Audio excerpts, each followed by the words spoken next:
In this video, I'm going to talk about all the options that are available to you in the program.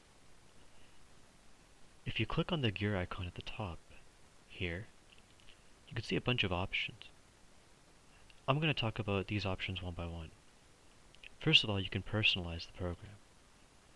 So here, you can pick a theme color.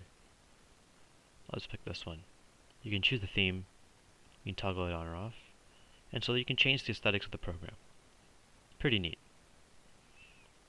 The next option I'm going to talk about, if you remember from the preview video, I said you could change the definition of an epoch. Well, in the gears icon, if you go to epoch definition, you can change it here. See, the default is 30 seconds, but I want an epoch to be 60 seconds. So if I type that in, now the application logic will be updated, and now an epoch will always be 60 seconds.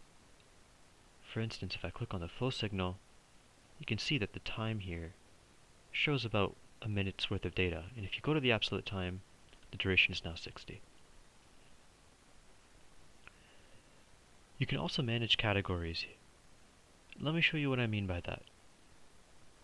If you go to the preview page, by default, you're going to have the all category. There's only one category here. You can add or remove categories. For instance, in this list, there's a lot of signals, but I'm only interested in the respiratory signals. Having to look through these signals for respiratory signals can be time-consuming should the EDF file contain many signals. What I really want to be able to do is create a new category called respiratory signals, and I want to move the respiratory signals there. That way I don't have to browse through signals I don't care about. I'm going to go to the gear icon.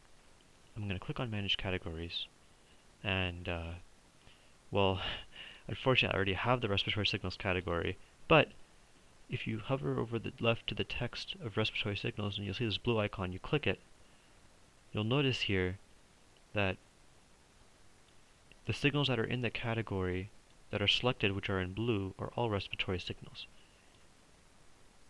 I can add or remove if I want to, but I'm just going to leave the ones that are already there. I'm going to hit the Done button, and now if I go to the alligator icons, I can navigate to the respiratory signals, and they're all there. You can also remove categories if you want to. So I'm going to remove the respiratory signals category.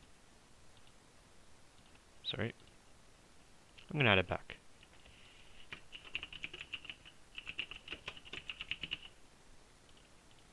I'm going to go and now select them again. And this time I only want flow and them flow.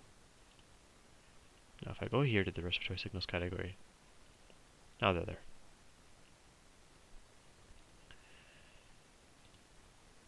You can also hide and unhide EDF signals. I'll leave that for you to explore. You can also add and remove derivatives. This is really important for EEG signals. For instance, I want the difference between, let's say, M1 and M2. If I hit OK, under the all signals, you can see here that M1 and M2 has been added. That's pretty neat. You can also remove derivative signals. So here I have two derivatives, M2 and M1, M1 and M2. You can tell that in a previous run of the demo I did it, but I'm going to remove both of them. And now they're gone. Just like how you can add derivative signals, you can also add filtered signals. So for instance, I want to filter them flow. I want to apply a low pass filter to it. I'm going to hit OK. And here you can see I've previously done a filter on the flow signal, but now there's the them flow signal, the filtered one that is. And if you click on the them flow, the original signal, you can see the original signal and the filtered signal. You can already see the difference. I think it's more clearly demonstrated if I show you the flow signal, so I'm going to go there. Yeah. Look at the difference. The original flow signal and the filtered one. You can also export filtered and derivative signals to binary, so that's pretty useful as well. This video pretty much concludes all of the options. The ones that I didn't go over, you can go over them yourself. They're not that complicated. In the next video, I'm going to go over the analysis module and the tools, so I'll see you there.